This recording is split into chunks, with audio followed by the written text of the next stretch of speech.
Hello and welcome to Living Stones, a podcast of conversations with the people of Red Mountain Community Church, highlighting the victories and struggles, the snapshots and stories of the people sitting right next to you on Sunday morning. And if not now, we hope soon, as we would love to have our church family all together again on Sundays as soon as wisdom and circumstances allow. I'm Peter Franson from Spirit Blade Productions and your fellow seat warmer at Red Mountain Community Church. My co-host today is once again Preston Hancock, our executive pastor and also an elder. Do you get double pay for that? How does that work? Oh, yeah, totally. It's split into two checks that I receive, or they keep telling me I'll receive. I'm just still waiting. All right, it's in heaven. It's a heavenly account. Yeah, that's right. Yeah. So I was struggling to come up with some dumb, goofy thing because I always try to do some dumb, goofy thing with the co-host. Every episode. I couldn't think of anything. I just had like dorky stuff on my brain, so I was like, "Oh, let's do dorky stuff with Preston." Because you can dork out with me a little bit, but totally. So we're gonna do name that movie. I'm gonna give you some quotes from some geek movies. These are specifically superhero movies. Okay. Okay. In my wheelhouse. And I think, by the way, I never followed up on this, but like months ago on the podcast, I sang a song and it was Name That Tune with everybody that was in the room recording with us and nobody could get it. And I think I said I would say like on the next episode of the podcast, I never did. That song was from the Castlevania NES video game. So that's what I was singing. So if that's really been bothering you, that's just been like a thorn in your flesh, just eating away at you, to mix metaphors, then you can put that to rest now. Castlevania on the NES. Okay, so you got to name the movie, and you get bonus points if you can name the character who says the quote, okay? Okay. All right, so this first one, this is a softball, Preston. This is a softball, okay? So are we going DC or Marvel with this? I'm not going to get that specific. Okay? All right, you can do this. You can do this. Yes. Okay. Okay. First one, why so serious? Okay, that's the Joker and the Dark Knight. Very good, very good. Like I said, that's a softball. Softball. Yeah, totally. Right. Yep. Here we go. All right. This one's a little bit of a deeper cut. There's one thing I do know, son, and that is you are here for a reason. That would be Jonathan Kent in Man of Steel. Yes. Whoa, no. Man of Steel. No. Was it Superman the movie. The original one. Oh, yes. I figured it had to be just across the platform, so I went more modern. Oh, yes. It was Jonathan Kent. I was going to give you two bonus quotes that were also like, like the other quote. I don't know if you would have gotten it from this, but what color underwear am I wearing?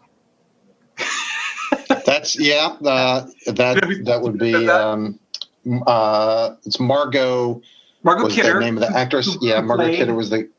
Oh, come on. Superman, Lois Lane. Yes. Wow, you remembered Margot Kidder, but almost not Lois Lane. Wow. I know. I have a problem, apparently. Well, I got an issue like that on my own podcast. Once I start recording, I can't remember actors' names. It's this weird condition that I have. Okay. All right, here's another one. There's only one God, ma'am, and I'm pretty sure he doesn't dress like that. That would be Captain America in the first Avengers movie. Yes. Good job. Good job. Yeah, thank you. Okay, and now for the home stretch. You can see what I do with my free time. Yeah. I'm up on all this. All right, here we go. Who can save Princess Juliet, held captive by the evil Count Lorca? Who can save the city? Who? Wow. What? Okay. It was just like, here you go. Wham. Yeah. Okay. You're going to have to re-speak that one for me. You were liking the fact you got me. I can tell. All right. No, I'm not that I got you. This is just a ridiculous quote. All right. Who can save Princess Juliet, held captive by the evil Count Lorca? Who can save the city? Who? And then he goes on to say, this looks like a job for Superman. I mean, it's got to be Superman, but I have no idea what movie that's from. Condor Man. Did you ever see Condor Man? Yeah. Oh, wow. Yeah. Okay. Yeah, that's just to make it clear that compared to me, you are a lightweight, Mr. Hancock. I concede. Yeah. Of course, that's now I'm showing a little bit of my flesh, a little bit of my identity issues, which we're going to get into. We'll hear a little bit about later on in the podcast. There you go. It all works together. Look at that. That's right. Smooth. That's right. I have no whatever kind of weird transition. So we're just going to head right into the poll segment. Okay. You can follow Red Mountain Community Church. I can only come up with so many different ways to make that transition, folks. And so if you want to start submitting them for me to choose from, then you are welcome to do that. If you know an email to send it to get it to me. Paeterboy@gmail.com, PAETERBOY@gmail.com. And you can send me, some dumb suggestion. No, I'm sure it'll be a brilliant suggestion that I will most certainly use. All right, the poll segment. Follow Red Mountain Community Church on Instagram Facebook, to participate with a vote. And if you leave a comment, you may just hear it read on the podcast. The poll this month, true or false, sprinkles are pointless. 23 people, that's 35% of the vote, voted true, that sprinkles are pointless, and 65% voted that false. It is not true that sprinkles are pointless. So most people agreed that sprinkles are not pointless. Julie Radney said, sprinkles are good for your soul, and so are the foods they come on. And Jennifer Reinhold said, sprinkles are happiness. Now, philosophically, I could pick apart both of those statements. I don't think sprinkles are synonymous with happiness. I think that we have an issue there. Sprinkles are good for your soul, and so are the foods they come on. I'm going to have to just consider changing my whole diet and just skipping Bible study and prayer from now on, because the sprinkles going down sounds a lot easier. What do you think, Preston? I'm thinking that would be a more ready solution. But I'm sitting there going, can you really taste a sprinkle? Yeah, what do they taste like? I've got nothing against sprinkles. Yeah, okay. Can you really taste them? They're just they're little clumps of sugar, right? Yes, it's a texture thing. It's got to be. Yeah. But hey, I can't agree with you. If that's the source of happiness, then, hey, load it up. I think my boys would probably say that they are definitely not pointless. They would possibly agree that they are indeed synonymous with happiness. Perhaps that they're also good for your soul. I think my boys would maybe agree. They like sprinkles on their vanilla cone, but I'm just like, that's too busy. What are you talking about? I mean, it just blends right in and adds crunchiness to soft serve ice cream, and who wants that? Yeah. Well, the Dutch, a little bit of interesting tidbit, the Dutch will sometimes for breakfast put bread, butter, and chocolate sprinkles. That's like a breakfast. Okay. And I should say that I do like peanuts with my ice cream. So I shouldn't scoff at the crunchiness. Shouldn't judge. Shouldn't mock. No, yeah, that's right. Yeah. That's right. All right. Okay. Once again, no clever transition. Let's see. We got talking about ice cream and sprinkles, and we had a conversation in which we were sprinkled with knowledge on a different topic that I'm not used to talking. Earlier today, Preston and I spent some time talking with Daniel and Coreen Esplin about their ministry with Indian Bible College and the unique aspects that come with doing that kind of ministry. It was really cool, really informative. Here's that conversation for you right now.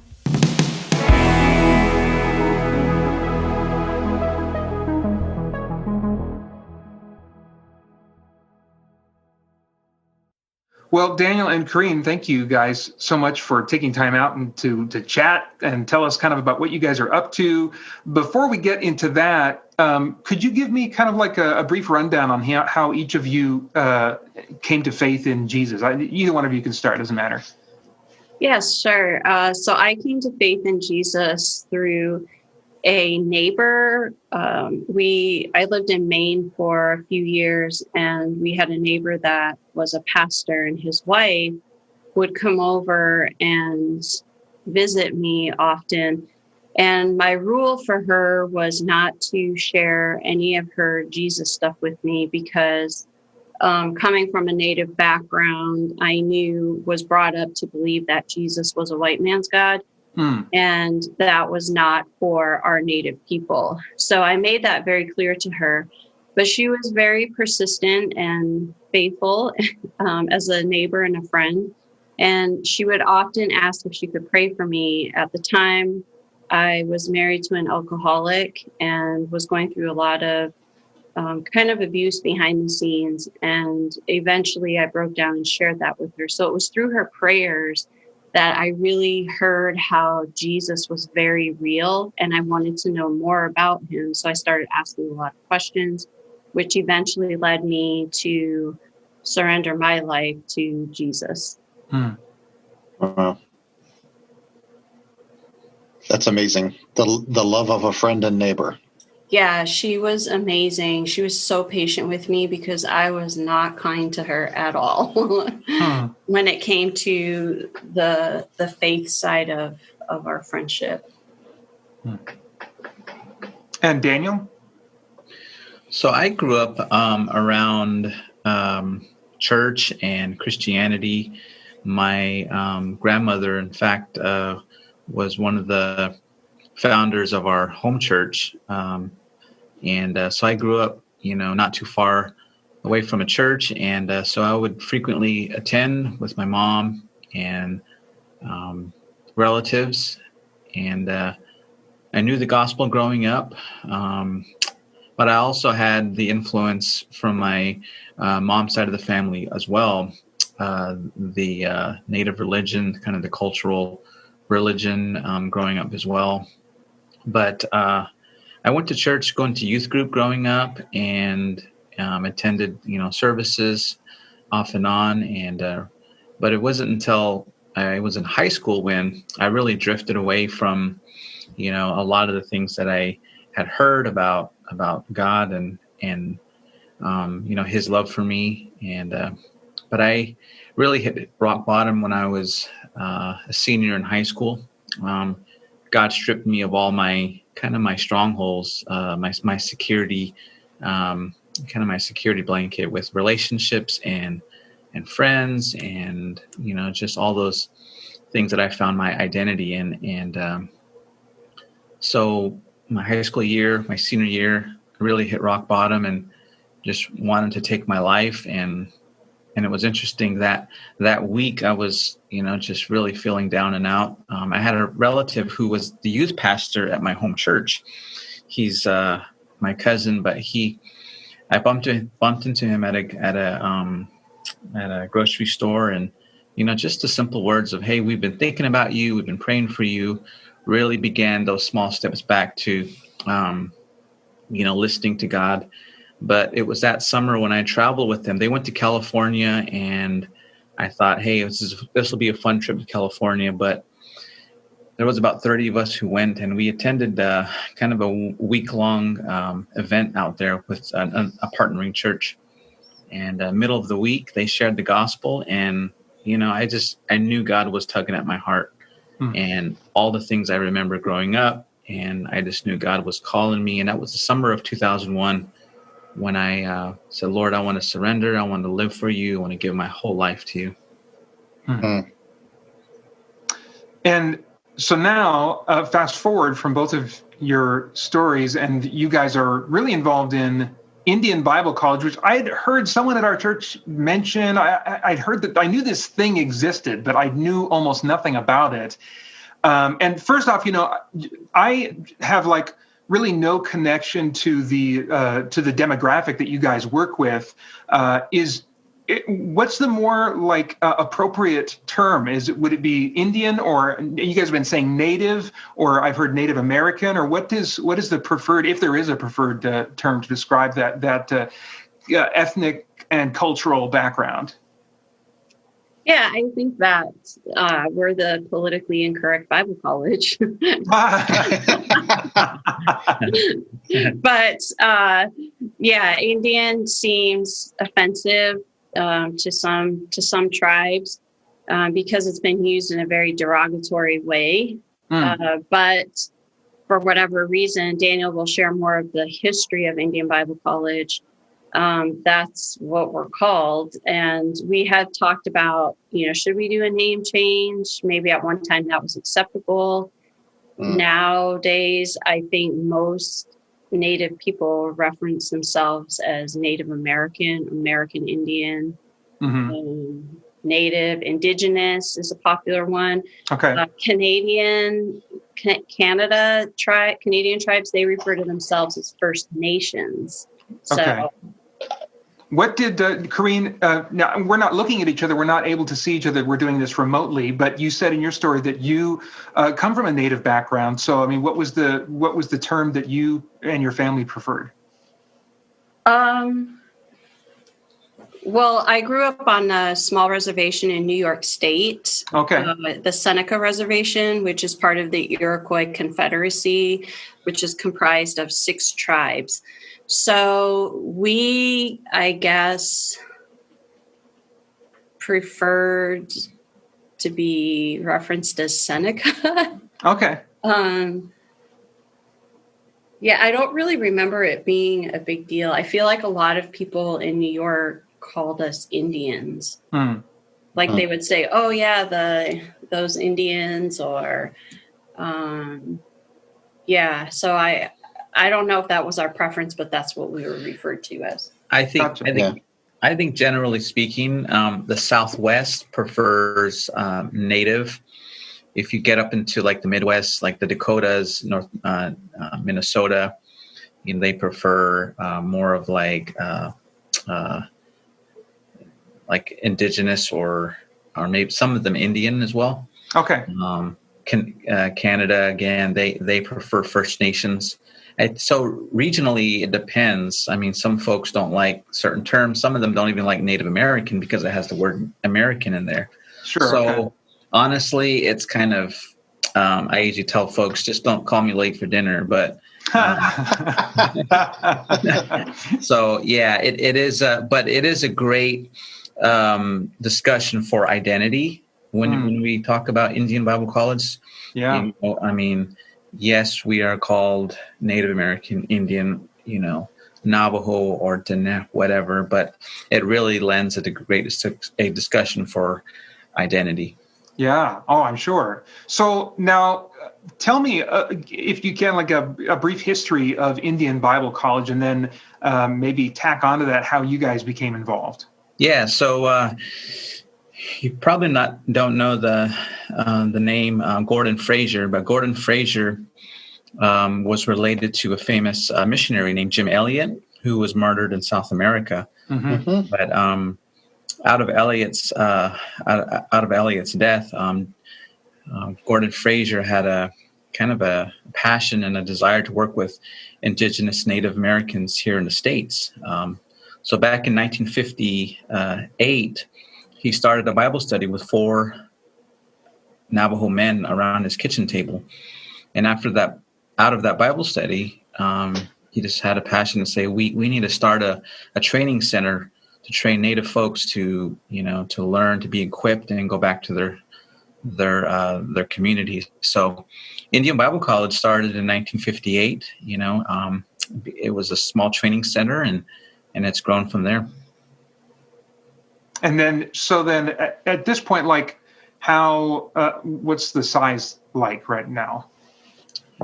So currently, our campus maxes out about 35 students. Okay. And, it's always been a small school. Historically, they've ranged anywhere from 8 to 10 students per year.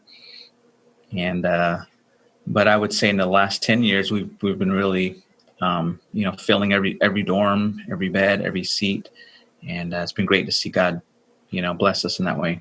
And now your students come from all over the United States, right? And Canada, right? And Alaska. Oh, yes. And Alaska. We've had U.S., Canada, Alaska natives. We have also had a Quechua from Peru who graduated with a bachelor's degree. And we also had a student from England who had a passion to serve in ministry with Native people. Okay, so you have most of the students are Native peoples, but there are some non-natives who train with you to become missionaries to Native peoples. Is that right? Yes, or indigenous communities. We did have one Anglo girl who did the certificate program. Her and her husband were going to be serving over in Turkey. So she came to IBC knowing that our focus is on indigenous peoples. Gotcha. Cool. So then how did you guys become connected and involved with Indian Bible College? So I got saved in 2001 and didn't really know what I wanted to do. I couldn't continue on at the local university. So my cousin who led me to the Lord, he attended Indian Bible College, and he said, why not try a year of Bible college? And I told the Lord, I said, I don't want to become a missionary. And I said, Lord, I'm just going to go 1 year. 1 year turned into 4 years. I graduated in 2005 with a bachelor's, and I just felt God calling me to pursue full-time ministry. So the one thing I didn't want to be was a missionary. God really changed my heart on that. And so a year later, the school called me back in 2006 and said, hey, we're looking for a recruiter, somebody to work in admissions. And so I came on staff in 2006. And so I've been working, being a part of the staff since then. And I love it. I love going out and connecting with folks to Indian Bible College. And Coreen, did you is your story similar, or how did you become involved? Oh, it's not similar at all. No. So I mentioned earlier that I got saved out of pain when my first husband walked out on me. He left me emotionally broken, and I had been through a lot of abuse. I have a history of abuse in my childhood into adulthood and teen pregnancy, just a lot of addictions that were very unhealthy in my life. And when he left, I was just completely broken. And I just remembered all of the stuff that neighbor had shared with me. And so I contacted her and gave my life to Christ, but I knew nothing about the Bible. And God just worked like a freight train in my life. I started giving up a lot of my addictions to relationships, to alcohol.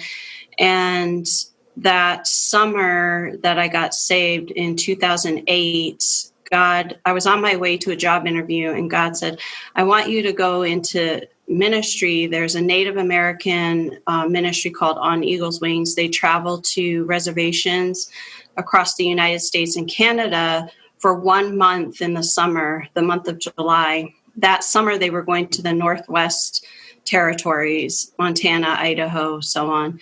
Okay. And the Lord said, I want you to travel with this ministry team. Now, on the reservation, to become a Christian is much like a Muslim coming to Christ. You can be ostracized from your family, from your tribe, from your community, because it's really looked down upon. It's almost like you're betraying the tribe, because they really do see Christianity as a white man's religion. Okay. So I call it coming out of the closet. I had to come out of the closet to my family that I was a Christian, and I was scared to death because I didn't know how they'd receive it. I just thought, you know what? I know what Jesus has done in my life. He's completely transformed me. I can't deny that. And if I end up standing alone, so be it. I'm willing to take that risk. So I came out, told my family. That summer, as if it wasn't bad enough, I became a Christian. God called me into ministry. And I was like, come on, I don't want to be the Jesus freak on my res. But Coreen, before you go on, how did your family react? They were very disappointed. And I remember it was at a Sunday dinner. And I said, I have an announcement to make. And it got very quiet when I said, I'm a Christian. I gave my life to Jesus, and I just don't want to hide it anymore. And I remember it got very quiet. And my dad, who is a faith keeper in our longhouse tradition, in our ceremonies, which is equivalent to a Navajo medicine man, he basically said, well, we're disappointed because that's not what we brought you up to believe. But we're going to respect your decision as long as you're not shoving it down our throat. And And then they all made fun of me. They were calling me Bible Thumper and all these other names. And, Right. but I thought, okay, if that's all I have to take, I can handle that. You can do that. Yeah. Yeah. So that July, I ended up traveling with On Eagle's Wings to the Northwest. And I had my story to share, and my story is powerful. I'm not really sharing a lot of that good stuff, but my story is powerful, but anybody could have argued me out of the Bible. I knew nothing about the Bible. And so at the end of that ministry trip, the Lord said, I want you to go to Bible college. He made it super clear to me. And the ministry leaders really promote Bible college because a lot of Native people coming into Christianity, there are not churches on a lot of reservations. And if there are, they're not always healthy churches. And the spiritual warfare that a Native person goes through is very real. So a lot of people will fall back into the Native religion, or they'll fall back into their addictions. So they share and encourage the team members. There's about 60 Native youth that travel with them. They encourage them to go on to Bible college. And when they shared that, man, I knew right away the Lord said, I want you to go to Bible college, specifically Indian Bible College in Flagstaff, Arizona. And I said, excuse me, Lord, remember the whole Jesus freak thing? Like I was in bars 2 months ago, like acting like a crazy lady. And now you want me to go to Bible college. And I've never been to Flagstaff, Arizona. I was a single mom. And I said, you do realize that's in Arizona. So I looked up every other Bible college in the country, trying to figure out someplace closer to New York. And nope, it just kept coming back to Indian Bible College. So I applied. I had 2 weeks to applied, packed up my car, and started driving to Flagstaff with my twins, who were 10 at the time. And I just knew that's where the Lord wanted me. I hadn't been accepted yet. But I left anyways and just figured, hey, if I don't get accepted, we'll do 2 weeks and we'll go see the Grand Canyon and come back to New York. But I was in St. Louis, and somebody named Daniel Esplin was the admissions counselor. That's me. He called me in St. Louis and said, hey, I just wanted to let you know the good news. You're accepted. And I said, well, that's great because we're already on our way. And I said, I couldn't wait for you to put your coffee and donuts down to get moving. So, so I got accepted. They had a 2-bedroom house available for me when I pulled into Flagstaff. And when I got to the Bible college, I pulled up and I just bawled my eyes out. And I said, Lord, I can't believe you brought me here. But I thought it was ugly. That's why I was crying. But yeah. So now, fast forward to now, what are each of your roles or involvement in Indian Bible College? And what does that look like day to day? Yeah, so for me, primarily, I was brought on staff as the admissions counselor. So primarily, I travel and recruit for the college, and I'm the first, hired, recruiter for the school. So I love traveling around to various tribes and just sharing about Indian Bible College. For one, the main thing is, that God, I believe God has called Native folks to be the hands and feet of Jesus to their family, to their communities, and to the world. And I think, the platform that God has given Native Americans, we tell our students that, that Native folks can be some of the most effective, powerful missionaries since the disciples. And when I first heard that statement, I was like, that's crazy. I don't believe that. But, Native folks have opened doors all over the world for the gospel. So I, love traveling, sharing, God's story about Indian Bible College, and, just meeting students at that place of taking that step of faith to devote their life to ministry, to the study of God's Word. So primarily I do that. Secondarily, I lead one class on, it's called the Native Masculinity Collaborative. It's a class on biblical manhood. And, historically, our Native men were warriors. They were the providers of their families and communities. But over the generations, our Native men have, just been emasculated. Our Native men are absent from their families, from their communities. And so this class is really looking to Jesus as the model for masculinity. And that's one of the passions that I have. So I lead that class. Thirdly, I lead music in chapel, and I also lead a mentoring group with first year guys each year. And I also do some development, helping churches really put Native missions on their radar and connect with the school, not just financially, but work teams, to chapel speakers, to helping churches in the Southwest really understand the need among Native America.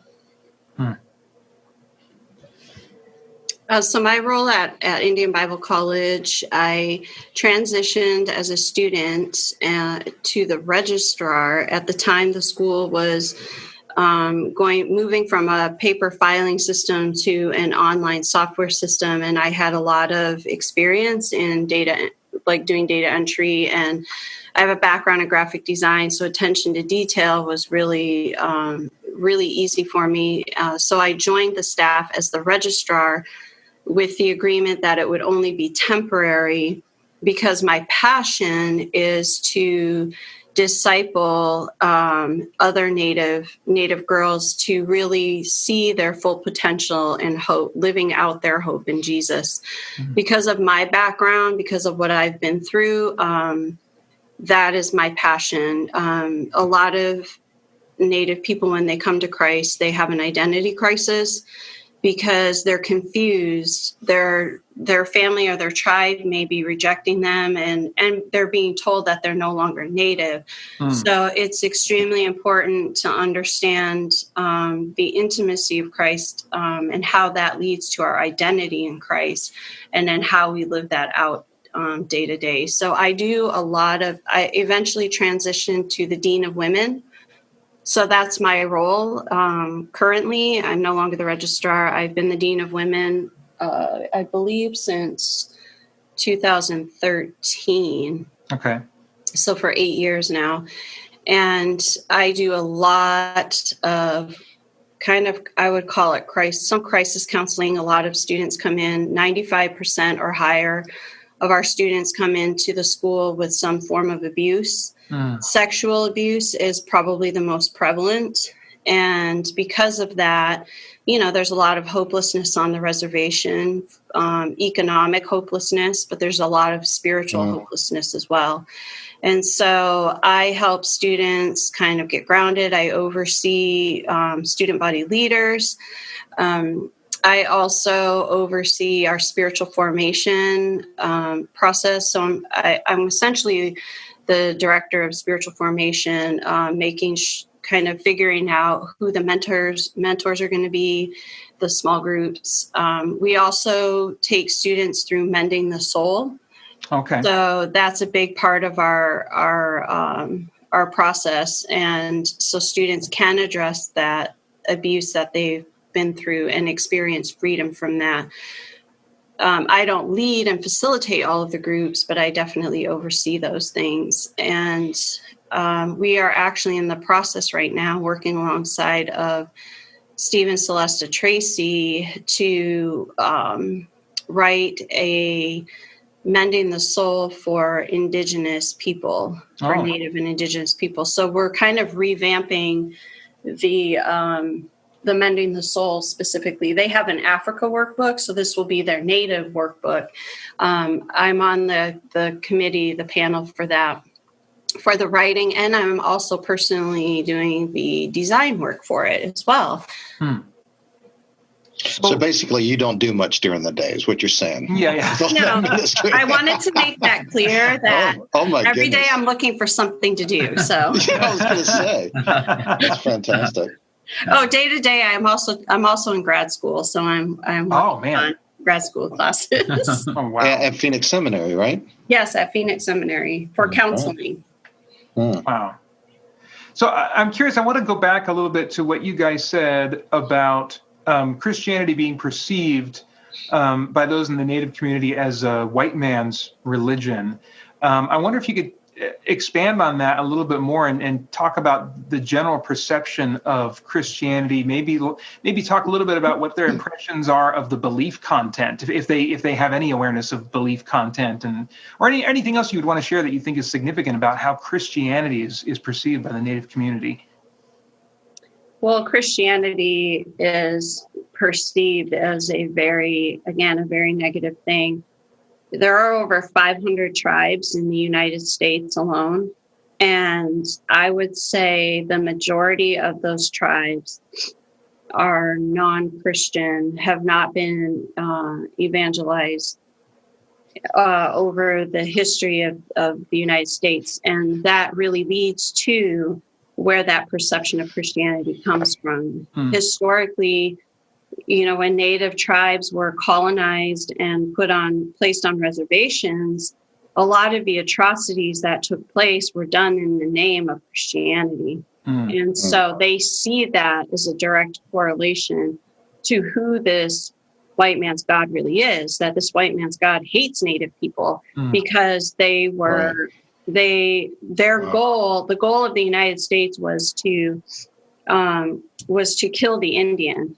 And if you want to look into the U.S. Constitution, it's actually built into that. There's verbiage in there that states as much. And so a lot of that colonization, boarding schools, the atrocities that happened in boarding schools, the Christianity, they were stripped of their language, their religion, their physical appearance even was altered so that they would look more like the minority or the majority population.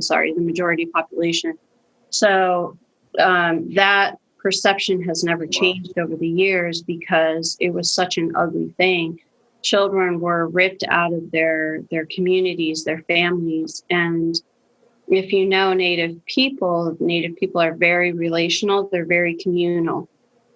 And so it was tragic. There were so many tragedies that happened across the U.S. And so that's still fresh. A lot of, Daniel's parents were boarding school parents. So it's not many, many generations ago. It's maybe a generation ago that these things were taking place. And still, to this day, treaties are broken all the time by the U.S. government. So there's definitely a bitterness, if not a hate, towards, quote, the white man among Native people. So when a Native person comes to Christ, again, it's like you've betrayed the culture in a sense. And in fact, there are tribes in the United States of America that will ostracize you for becoming a Christian. They will escort you off of the land and you no longer have rights as a Native person because you became a Christian. So again, it's much like a Muslim coming to Christ. But it's not on every tribe. I know the Navajo Nation, where Daniel is from, they are very,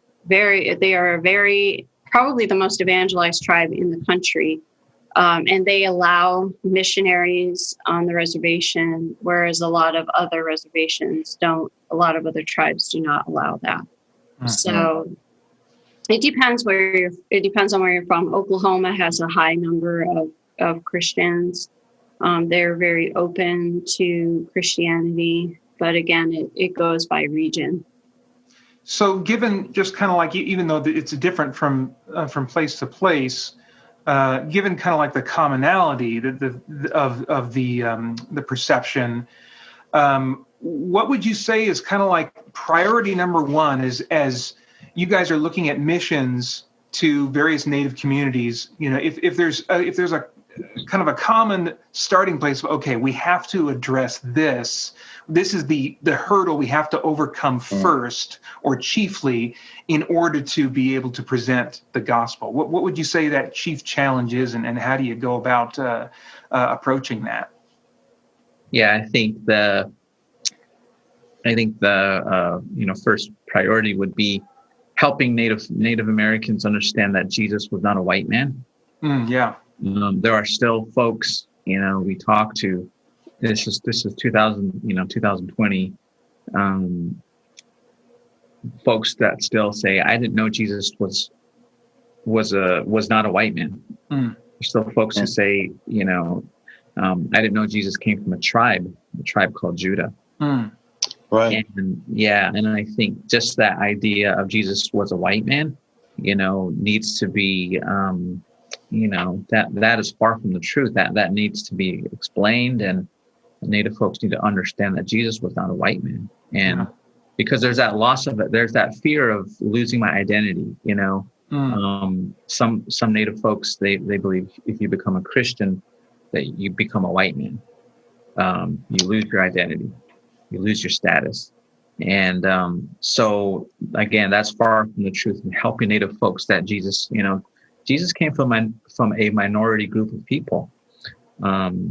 Jesus is, his people came from a group that were persecuted as well. They were living under the Roman Empire, and understanding that, Jesus probably had darker skin like Native folks, and he didn't have blue eyes and blonde hair. I think that Native, what Indian Bible College is doing is,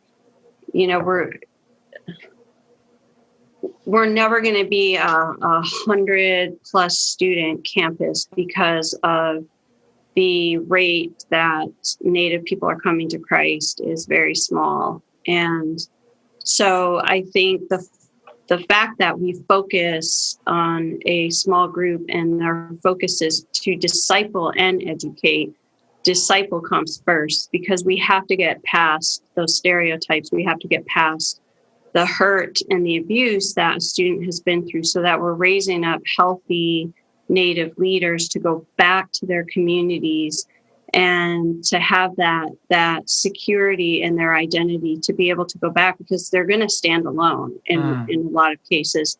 So we want to raise up healthy Native leaders to go back to their community and into the world if the Lord calls them into that. We do have some alumni that are Native, and they're serving outside of their tribal community. We actually have an alum here at Alaska Christian College. She is serving here with the Alaska Natives. We have another alum who's serving over in the Ukraine, and he's Navajo. So the idea is that, to stay on a smaller scale so that we can raise up healthy Native leaders to go back into their communities and into the world to fulfill the Great Commission, basically. Is That's there, amazing. I'm curious, you talked about things being different among different tribes and different Native communities. Is there like a common or common-ish predominant religion or worldview among the various Native communities, and if so, is it something that's just kind of nominally accepted, or are people in those communities generally genuine adherents to those beliefs, and what's that situation like? Yeah, so out of the 574 tribes, a lot of the tribes believe in a creator. They believe that there is a creator who created all that we see, all created things. And, you don't have to persuade a Native person that there is a creator. So there's already that kind of that common belief there. There's also a common belief in the creation stories. Many of the tribes have creation stories. And but one of the things that really goes deeper, that there's a commonality in all of these creation stories, is there is there is a flood that happens in all of these creation stories. And so speaking for the Navajos, we have a flood, story within our creation story as well. A lot of tribes also, have a fear of death. Death is not really, it's a taboo. Nothing that's like, again, for the Navajos, we don't talk about death. We don't plan ahead for death. It's a really kind of a taboo subject to talk about. I think also, just the idea of another world, there's a spiritual world as well. There's a belief in a spirit world that all people will go one day after they pass. So I would say, generally speaking, those are some things that most tribes hold to among Native America. So do you find yourself using those kinds of, because some of those things, certainly there's a commonality with Christianity. Do you find yourself using those as kind of like bridging points in conversations? And then by contrast, what would be some areas that there's significant difference in the belief among natives compared to Christian teaching? Oh, definitely. I think the idea of a creator, is very key. In fact, that's kind of where the differences stop with Christianity, because the created being among Native Americans is not knowable. It's not intimate, not personal. It's more of just kind of a deity that is far off, and you need the medicine man kind of as almost like the mediator, communicate with the deities. And so, but yeah, the exciting thing about bridging that gap is, the creator has a name. The creator is knowable. The creator wants to know you. He knows you beyond anything else. Yeah, the Native religion across the board is very animistic, very worship the creation. And I think that's common among every tribe, whether it's animals or living things like the trees. I think, so there's a lot of commonalities in Native religion from, all across the U.S. And I would say the hub of Native religion, the centrality of that is rooted in the Sioux tribe in the Dakotas. And what they do is they have a very specific ceremony that a lot of other tribes will come to participate. Will participate in that Sundance. And so it is interesting, though, because a lot of ceremonial things that are done among Native people are very similar to a lot of stuff that was happening in the Old Testament. Like what? Can you give us an example? I can't think of one off the top of my head, but I know that I've seen a lot of, reading through the Old Testament, like, whoa, that's crazy, because some of that stuff we do with Native religion, Native traditions. Well, I think the concept of being ceremonially unclean is something that's prevalent among a lot of tribes. If you leave the land, you're considered unclean in a way, and you need to be cleansed when you come back to the land by a medicine man. So there are a lot of concepts like that. Yeah, the key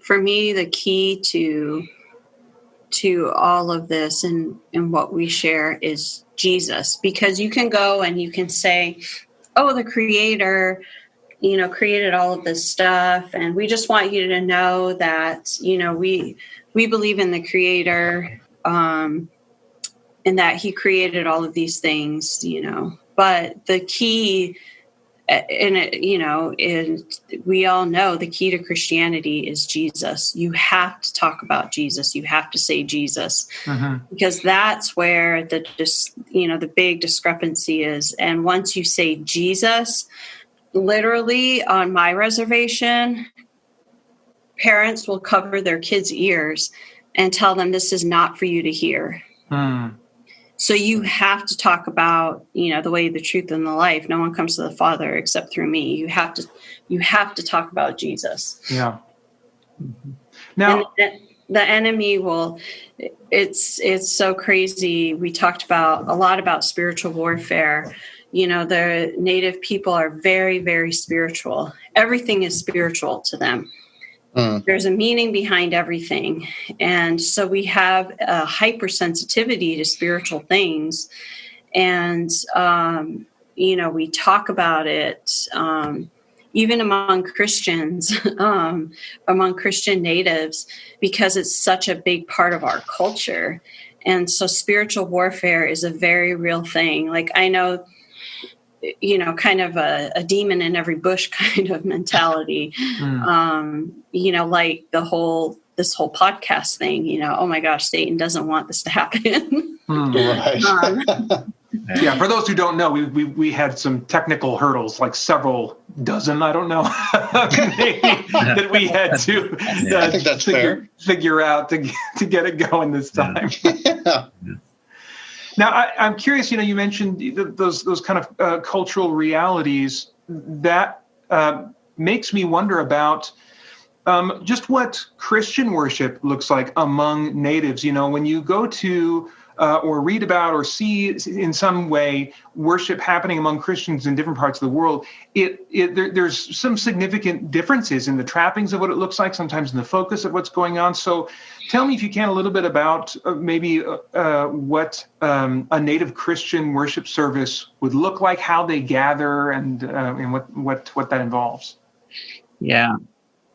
Again, generally speaking, most native churches would look very similar to a American style church. Okay.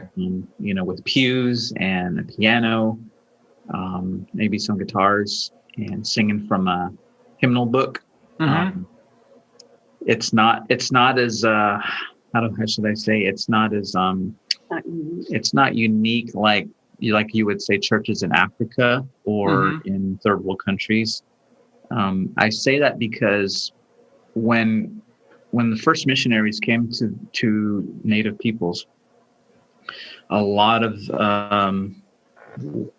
how they communicated Christianity was you need to cut your hair, you need to speak English, you need to sing this way, and so when the missionaries eventually left, the Christian people, the native folks, continued to carry on, because we're very traditional people, and they carried on that tradition. Okay. So there's really very few churches that worship, singing their own hymns or their own songs. It's kind of a catch-22 too, as well, because when a native person does become a Christian, it can be extremely offensive to a traditional, to the religion, native religion, to incorporate any of their sacred instruments or objects to bring those into the church can be extremely offensive. And it's heartbreaking, because I often sit and ponder, what would native Christianity look like if Jesus himself had come and evangelized to the tribes? What things would have been kept, what things would have been, acceptable, because Jesus didn't come to people telling them, hey, start looking like me so that you can be like me. That's not how Jesus evangelized. And sometimes my heart hurts, because we really do face an identity crisis as a Native person because, our traditional ways, we can't look like that anymore because that's what our people tell us. But yet we don't want to look like this, like the Western world, because we're not the Western world. So where do we stand?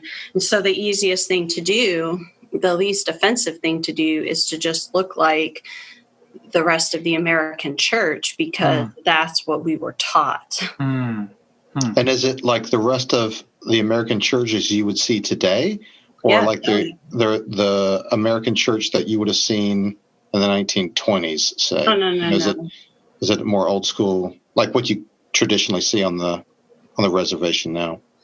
Well, I guess it would be a mix. I think there's a mix of, a lot of the churches on the reservation that you go to, there's a lot of old people in there because those old people were taught, they're Sunday churchgoers, and they really didn't have the capacity to evangelize to the rest of their tribe because for different reasons. And so a lot of those people have passed on, the churches close up. And I think now you're seeing a wave of younger believers being raised up, and they are more creative thinkers. Okay. They know what it's like to, even the elder population, they want you to come into church all prettied up. You have to dress right. Oh, look at these kids coming in here with their black hoodies on and stuff. Instead of meeting them where they're at, they want them to come in already cleaned up. And again, it goes back to God's word that God didn't call us to come to him already cleaned up. He told us to come to him just the way we are. So just that old mentality has to be broken. And we're seeing that a lot. There's definitely a lot of the younger generation who are incorporating trying to figure out what does a true Native believer look like outside of what the dominant society looks like. How are we unique in our worship? How are we unique in our church? Because we are very communal people. Yeah. Probably it would be more like Old Testament church gatherings, I would think. Right. It would be really neat to see that kind of thing develop, where the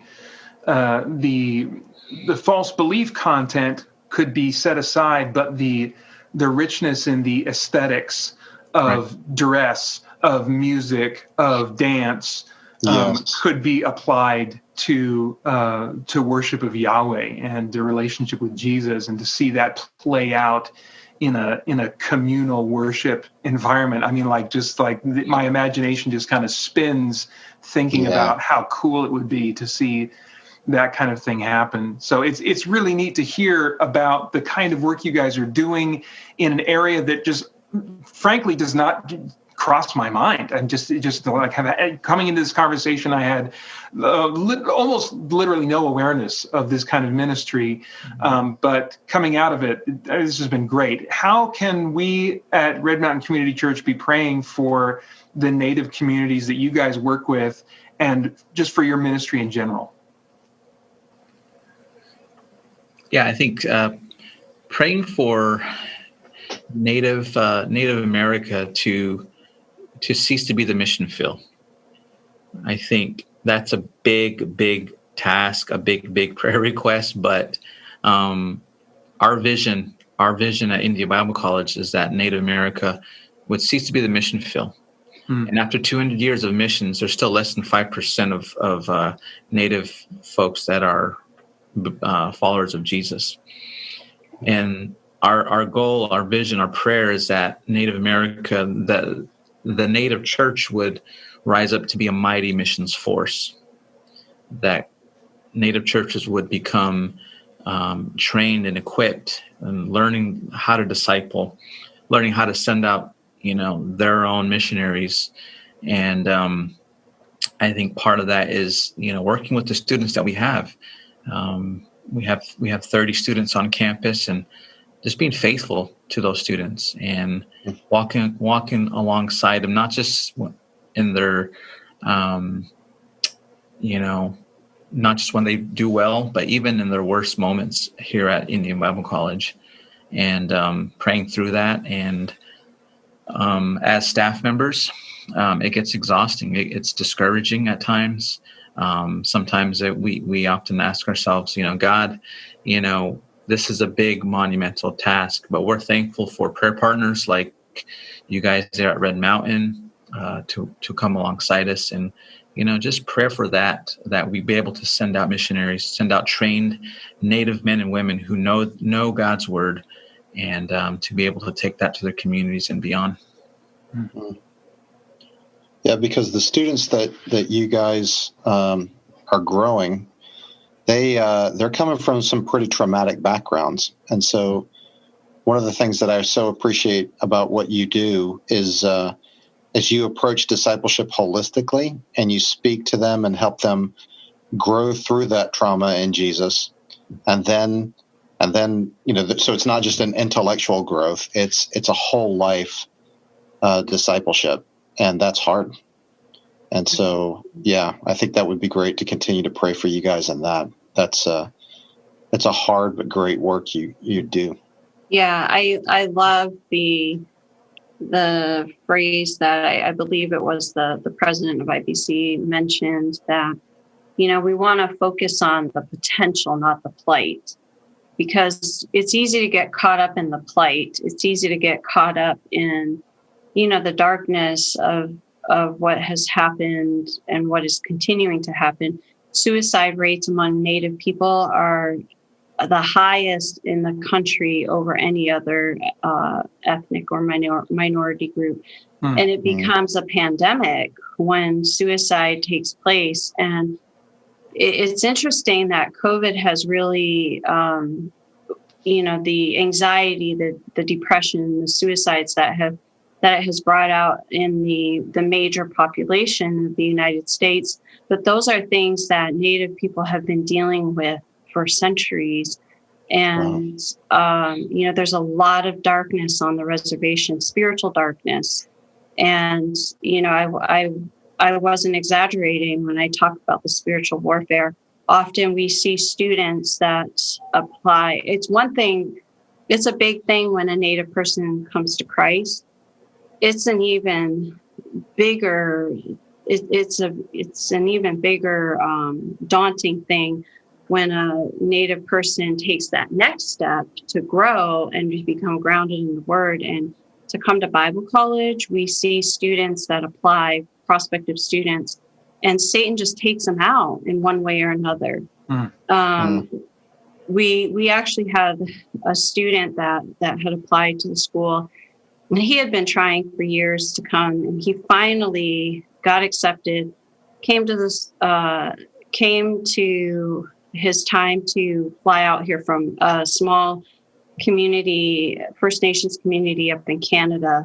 And he struggled in his past with alcohol, which a lot of Natives do.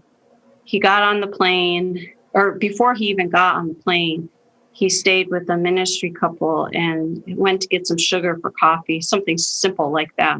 Mm-hmm. And there was some alcohol in the cabinet, and he just fell apart. Drank all the way to Phoenix, got into Phoenix. We didn't hear from him for days. In fact, his family reported him missing. We didn't know where he was. We didn't know what happened. Come to find out, he had been drinking and ended up in a hospital or something with nothing on him. So I don't know if he got in a fight and they stole his wallet, that he had no ID, nothing. And he sadly, his tribe came and got him, took him. He went back to Canada, and he's been drinking ever since. Oh, wow. And so that's only one of many stories. So I'm not exaggerating when I say Daniel mentioned earlier that, the potential that Native people have, because we've traveled to other countries, to Europe, and people are fascinated. This country, not so much, but people in other countries are fascinated with American Indians. And the conversation always leads to religion. And it's an open door for Native people to share the gospel, because people automatically assume, one, we hate Christianity, two, that we're not Christian. And so we've had so many opportunities just because of our cultural background to share the gospel openly in countries, closed countries, people who, hate Christianity, in other countries who hate Christianity. We've had that open door. So I really think that it's, not an exaggeration to say that Native Americans have some of the greatest potential for the gospel since the disciples, because of that fascination.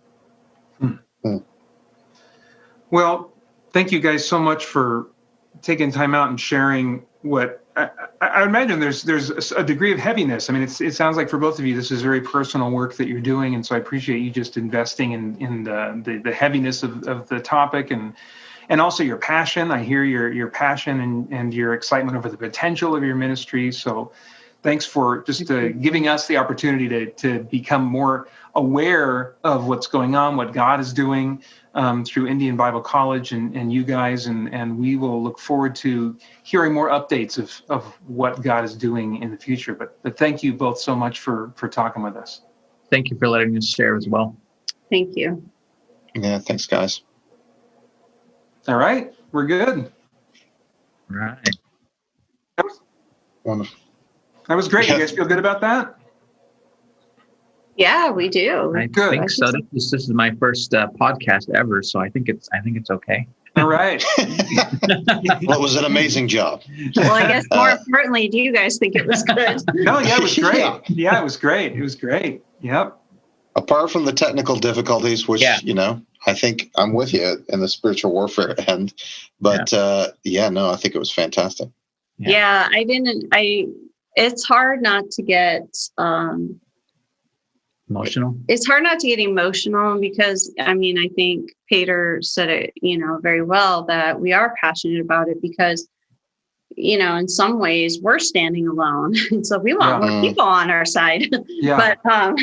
But yeah, it's, people are dying every day. And, I have a family of unbelievers, a community of unbelievers, and they really want nothing to do with Jesus. And so it's an identity crisis every time I go back to New York to visit them, and just feeling that isolation in a sense because they can't, respond to what I believe. They do ask a lot of questions, even though, my dad said not to be shoving it down his throat. The Lord has given me so many creative ways to share with them. Oh, that's cool. That's cool.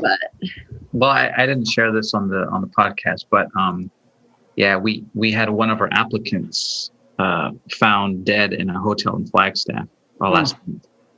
Yeah. And it wasn't COVID related. They said it was probably like natural causes, but it's just odd, that when somebody wants to come to IBC, they don't all die, but again, they face these obstacles, and it's just something that Satan doesn't want to see. Wow. Yeah. Well, it's great work you guys are doing. Yeah. It's hard, but you really see the power of the gospel at work. Yeah. And so thank you guys for your faithfulness and your willingness just to be open. And this is who I am and where I'm at and what Jesus is doing. That's just amazing. Yeah. Well, super appreciative of your guys' support and, even inviting us. This is a big thing. You guys might not think it is, but we've traveled to a lot of missions conferences, and it's hurtful because we go to these conferences and all of these cultures are represented at these conferences. And there's 0 to 1 mention, pretty much 0% mention of our own backyard. It's like, like I said, other countries are so fascinated by American Indians, not so much this country though. It's like we're just a forgotten people. And nobody really cares or wants to care. And it hurts as a Native person. Like, wow, America really does hate Native people. Well, there's probably honestly some degree of shame there. I bet. Could be, yeah. We don't want to look and face and own our history. Yeah, it could. I would imagine. So we're really appreciative of this time.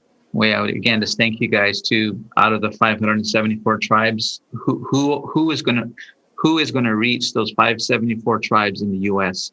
Not the French people, not the Australians, not the British. No. It has to be us, the American church and Native folks coming together, and that's why I really love what we're doing together. Yeah. Well, we're blessed. We're blessed by you guys and the chance to get to know you. I can't remember the name of the guy that I met. I think Dave, was that it? Sent me an email, the guy before you, Daniel, who was doing church relations. Oh, Doug. Doug. That's right. I remember getting an email from him going, can we meet at Starbucks sometime? And then I was just fascinated. Yeah. That's crazy. I didn't know that's how you found out about the school. Yeah. I just got a random email from Doug. And so we met up and I didn't even know Indian Bible College was there. And so I was just fascinated. And the Lord's just blessed from there. So thank you guys. Appreciate you. Yep. Yeah. Thank you.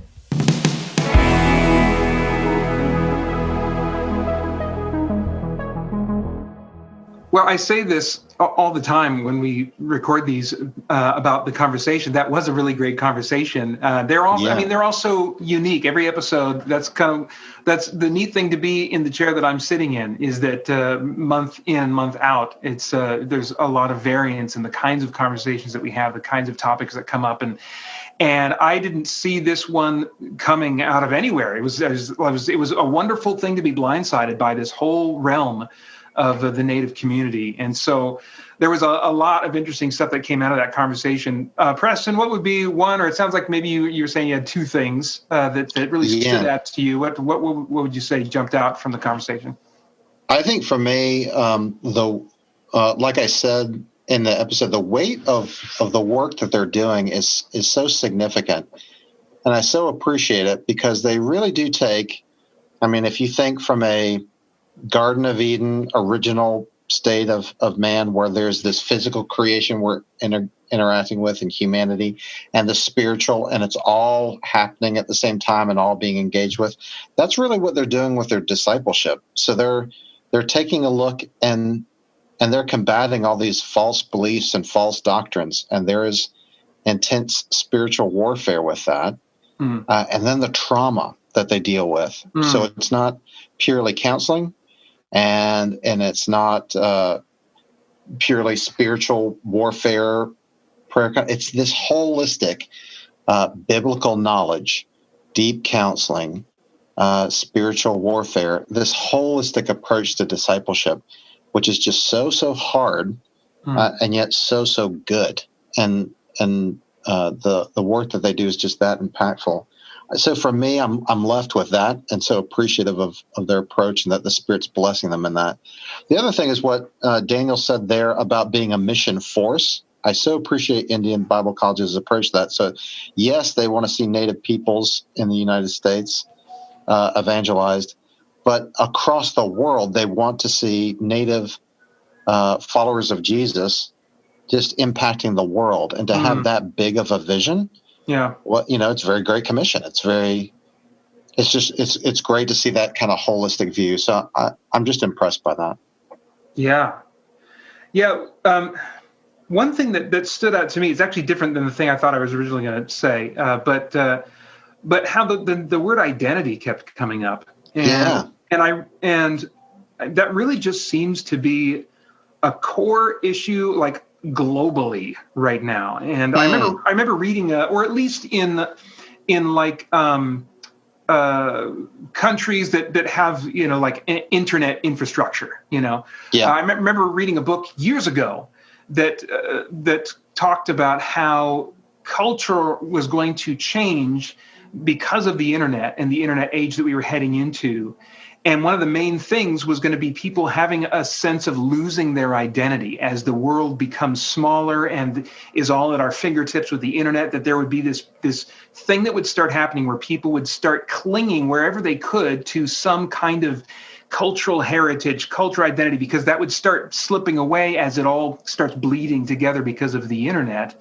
And so it's interesting to see how that has become such like identity, whether it's identity being clung to in ethnicity or in your sexual gravitations or in your cultural background or whatever, all these things that people are looking for their sense of self-worth and identity in all the wrong things instead of in the love that God has for each and every one of us. And so it's interesting just to see how that is a really major issue in this cross section of humanity as well.